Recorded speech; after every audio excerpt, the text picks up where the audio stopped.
Hello friends, welcome to రుచి వంటిల్లు. ఈరోజు మనం శనగపిండి చట్నీ ఇడ్లీలోకి చాలా టేస్టీగా ఎలా తయారు చేసుకోవాలో చూద్దాము. సో లేట్ చేయకుండా వీడియోలోకి వెళ్ళిపోదాం.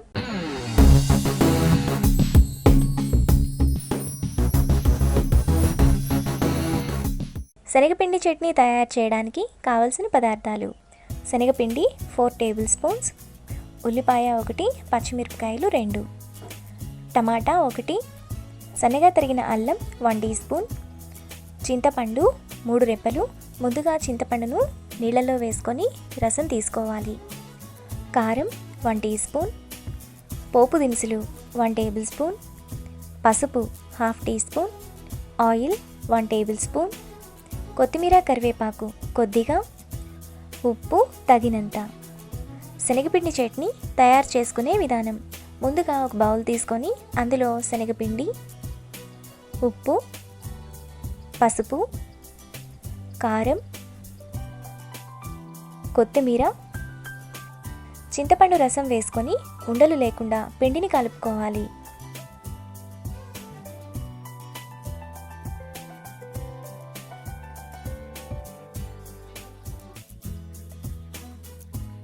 ఇలా కలుపుకున్నాక పిండిలో ఒక ఫుల్ గ్లాస్ వాటర్ పోసుకొని కలుపుకోవాలి.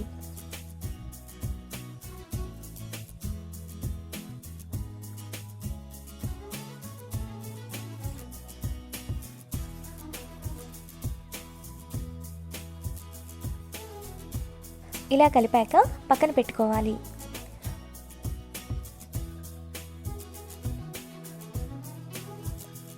తరువాత ప్యాన్లో ఆయిల్ వేసుకోవాలి.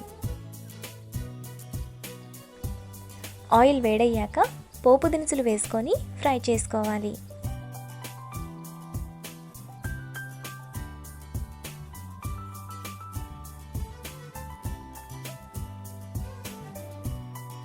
పోపు దినుసులు వేగాక అందులో ఎండుమిరపకాయలు, కరివేపాకు, అల్లం ముక్కలు వేసుకొని ఫ్రై చేసుకోవాలి.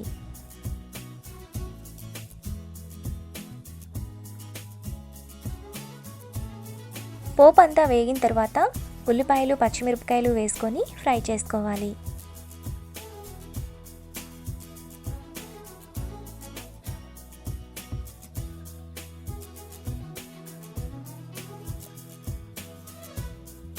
ఉల్లిపాయలు వేగాక టమాటా ముక్కలు వేసుకొని కలుపుకోవాలి.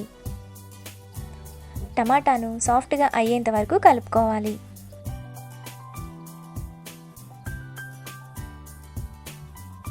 టమాటా సాఫ్ట్గా అయ్యాక అందులో ముందుగా మనం కలిపి పెట్టుకున్న శనగపిండి వేసుకొని కలుపుకోవాలి. శనగపిండి వేసాక చిక్కబడేంత వరకు మీడియం ఫ్లేమ్లో కలుపుతూ ఉండాలి. మీకు గట్టిగా అనిపిస్తే ఈ స్టేజ్లోనే కొద్దిగా వాటర్ని పోసి కలుపుకోండి.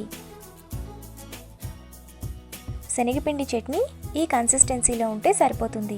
చల్లారితే చట్నీ గట్టి పడుతుంది. అందుకని ఈ కన్సిస్టెన్సీలో ఉన్నప్పుడే స్టవ్ ఆఫ్ చేసుకోవాలి. అంతే, ఇప్పుడు చట్నీని వేడివేడిగా ఇడ్లీతో సర్వ్ చేసుకుంటే ఎంతో టేస్టీగా ఉండే శనగపిండి చట్నీ రెడీ. ఈ వీడియో మీకు నచ్చినట్లయితే లైక్ చేసి, షేర్ చేసి, సబ్స్క్రైబ్ చేయండి.